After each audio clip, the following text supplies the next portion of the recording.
Earthbound by Lester Del Rey, originally published in Galaxy, August 1963. Narrated by Tom Trussel.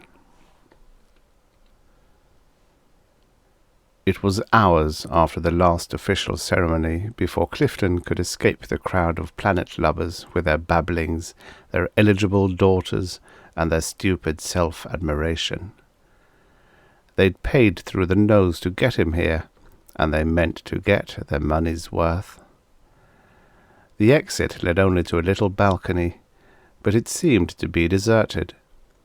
He took a deep breath of the night air, and his eyes moved unconsciously toward the stars.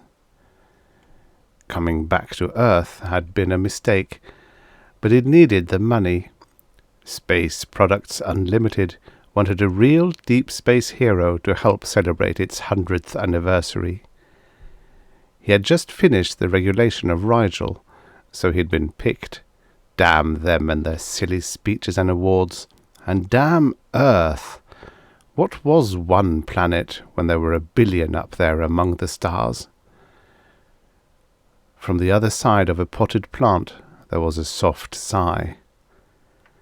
Clifton swung his head, then relaxed as he saw the other man was not looking at him. The eyes behind the dark glasses were directed towards the sky. "Aldebaran, Sirius, Deneb, Alpha Centauri," the voice whispered.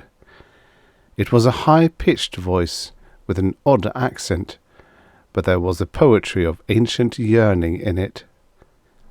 He was a small, shriveled old man.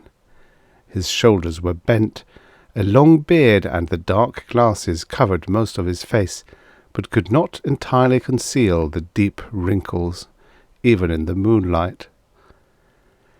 Clifton felt a sudden touch of pity and moved closer, without quite knowing why. "Didn't I see you on the platform?" "Your memory is very good, Captain. I was awarded publicly for 50 years of faithful service making space boots. Well, I was always a good cobbler, and perhaps my boots helped some men out there." The old man's hand swept toward the stars, then fell back to grip the railing tightly. "They gave me a gold watch, though time means nothing to me, and a cheap world cruise ticket, as if there were any spot on this world I could still want to see." He laughed harshly. "Forgive me if I sound bitter, but you see, I've never been off Earth." Clifton stared at him incredulously. "But everyone—" "Everyone but me," the old man said. "Oh, I tried. I was utterly weary of Earth, and I looked at the stars and dreamed. But I failed the early rigid physicals. Then, when things were easier, I tried again. A plague grounded the first ship. A strike delayed another. Then one exploded on the pad, and only a few on board were saved. It was then I realized I was meant to wait here on Earth and nowhere else. So I stayed, making space boots." Pity and impulse forced unexpected words to Clifton's lips. "I'm taking off for Rigel again in 4 hours, and there's a spare cabin on the Mary Lou. You're coming with me." The old hand that gripped his arm was oddly gentle. "Bless you, Captain, but it would never work. I'm under orders to remain here." "Nobody can order a man grounded forever. You're coming with me if I have to drag you, Mr. Ahasuerus." The old man hesitated, as if expecting the name to mean something.